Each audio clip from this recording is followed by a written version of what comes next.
सर्वांना क्रांतिकारी जय लवजी, जय अण्णाभाऊ, जय शिवराय, जय भीम. आज अतिशय एका महत्वाच्या विषयावरती खरं म्हणजे चर्चा करायची होती. मुळात जे अन्याय अत्याचाराचं मुळात जे प्रमाण जे वाढत आहे त्याचं मुळात कारण सुद्धा आपणच आहोत. त्याचं कारण असं आहे की ज्या ज्या वेळेला अन्यायाच्या विरोधामध्ये वाचा फोडायची असते, मुळात झालेलीच घटना ही खऱ्या अर्थाने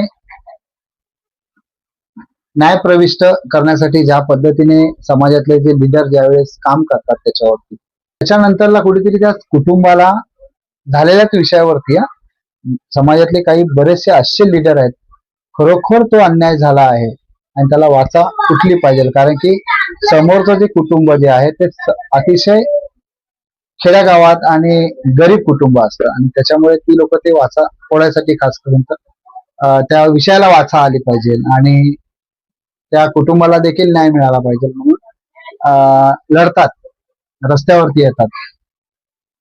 पण ह्या सगळ्या गोष्टी करत असताना त्या कुटुंबाला काही दिवसानंतर काय बुद्धी सुचते का भीतीपोटी ते कुटुंब ते गुन्हे मागे घेण्याच्या भानगडीत आपल्याला दिसतात. आणि मग पुन्हा काय होतं, जो लीडर ज्या वेळेला त्या विषयाला साथ देतो की हा खरा विषय आहे आणि अधिकार दिलेला आपल्याला भारतीय घटनाशिल्पकार परमपूज्य डॉक्टर बाबासाहेबांच्याच अधिकारामुळे, त्या संविधानाच्या अधिकारामुळे आपण बरेचसे विषय आपण मांडतो प्रशासनाकडे. आणि ते सगळं करत असताना नंतरला काही दिवसानंतर, काही महिन्यानंतर, काही थोडासा काळ गेल्याच्या नंतरला ते कुटुंब जे आहे ते त्या विषयाला का मिटवतात मला काय ते समजत नाही. ती भीती काय आहे त्यांच्यामध्ये. आणि न्याय देणारा जो लीडर असतो ना त्याचं खऱ्या अर्थाने खच्चीकरण होतं, लय मोठ्या प्रमाणात खच्चीकरण होतं. ज्या ज्या वेळेला न्याय देणारा जो लीडर असतो तो न्याय देण्याच्या भानगडीत जेव्हा जातो ना आणि जेव्हा त्या कुटुंबाला न्याय मिळण्याच्या प्रक्रियेमध्ये तो टप्पा जातो आणि तो जेव्हा ते पीडित कुटुंब जेव्हा ते माघार घेतं ना, तो न्याय देणारा जो आहे ना, जो तुमच्यासाठी रस्त्यावरती येतो त्याला अक्षरशः जिवंतपणे तुम्ही फाशी दिल्यासारखं वाटत असेल. हो, त्याला जिवंतपणे फाशी दिल्यासारखं वाटत असेल. आणि की मी कुणासाठी झटतो हा प्रश्न त्यांच्यामध्ये येतो. पण काही प्रामाणिक लोक असे आहेत की ते लढा आजही चालू ठेवतात.